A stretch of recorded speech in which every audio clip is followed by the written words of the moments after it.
So what's the difference between a website and a sales page? And which one does your business need? It's a great question. I get it all the time. And if you're an entrepreneur, especially if you're an entrepreneur over 40, like my fellow brethren that are over 40 and entrepreneurs, I get this question all the time because it can be somewhat confusing, right? You hear all the time. You hear things like website, sales page, landing page, squeeze page, funnel. Well, you know, what the hell do all these things mean? All right, today I'm going to break it all down for you, and I'm going to make it super simple so that you can figure it out. And most importantly, I'm going to help you understand which one you need right now based upon where you are. Does that sound good? All right, great deal. So before we get started, just a quick heads up. I want you to stay till the end of this video, and that's not some kind of like request or bribe. It's something seriously valuable that I want to share with you at the end of the video. And what I want to share with you has been proven over and over again to help seriously thousands of entrepreneurs. And here's my promise to you, it is not a sales pitch, okay? So stay to the end because I want to share something with you that I think is going to be super valuable, and it's not a sales pitch. All right, let's dive right back in. All right, so what's the difference between a website and a sales page, or a landing page, or a squeeze page? And what the hell is a sales funnel? Okay, here we go. First of all, let me define them in plain English for you, okay? Let's start with a website. A website, I like to think of a website essentially as an electronic brochure, all right? In this day and age, that's what a website is. Now, if you had asked somebody 20, 30, almost 40 years ago what a website was, it was entirely different. People were crafting and creating websites that were multi-pages. They kind of had the standard menu at the top about home, about us, products, contact us, all that sort of stuff. You can still do that today, and that's perfectly fine. I've got websites, but you need to understand they're basically nothing more than an electronic brochure. It's a great place for you to increase your credibility, all right, to let people know about you and about who you are and what you do, okay? But here's the deal. Websites don't sell stuff. So you don't have somebody talk you into creating a big old website and thinking you're going to make sales with it. If you're going to have a website, treat it as an electronic brochure. All right, what's a landing page? A landing page, actually, you know what? Let me talk about a sales page next because I want to kind of go in a chronological order. A sales page is, as the name implies, it is an online page whose primary function is to sell something. And it's called a sales page. It's usually not called sales pages, all right? Usually you start at the top with some type of headline or announcement as to what you have or why it's a benefit to someone. And then you have information about that product or service on that page. And then on that page, you have a way for them to buy it. That's what makes it a sales page. All right, a little bit of a hint, my Captain Obvious statement. If you've got a page and it doesn't have a way for somebody to buy something, then it ain't a sales page, all right?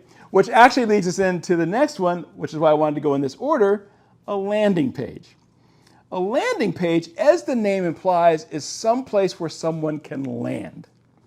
And then once they land there, you can let them know what you want them to do next. Now, what you want them to do next could be to go to a sales or to a sales page, but they've landed there and you're letting them know what you want them to do next. That might be you want them to take advantage of something that you have for free, okay? Now, you also heard about a squeeze page. A squeeze page is essentially a landing page. The reason it was called a squeeze page, and I really don't like the derivation of the name, but it is what it is because it squeezed your name and your email out of you or out of your prospect. That was the squeeze page. It's like we want to squeeze the name and email out from them so that we can do something with them or communicate with them as we go down the road. So just about every landing page that you'll get on, while it won't have specifically a sales button, it usually has some way for them to enter their information so that they can receive something or communicate with you in some way. All right, so we've covered websites so far, sales page so far, landing page, and squeeze page. All right. Now, what the hell is a funnel? All right. You may have heard of my friend Russell Brunson and ClickFunnels. He's kind of the guy that really made funnels, kind of put them on the map. They were around before Russell came along, and I love Russell. I use Russell's products. I recommend Russell's products. They're not the only ones out there, and depending on what you want to do, there might be some other ones that we can talk about that would be better for you. But funnels. What is a funnel? A funnel is basically a series of pages. I would not consider a website to be a funnel, right? Because a funnel, as the name implies, like a funnel, graphically it starts here and funnels down. The idea of a funnel is it starts at the top and it brings a lot of people in, and then it gives them information, and then it comes down to the bottom.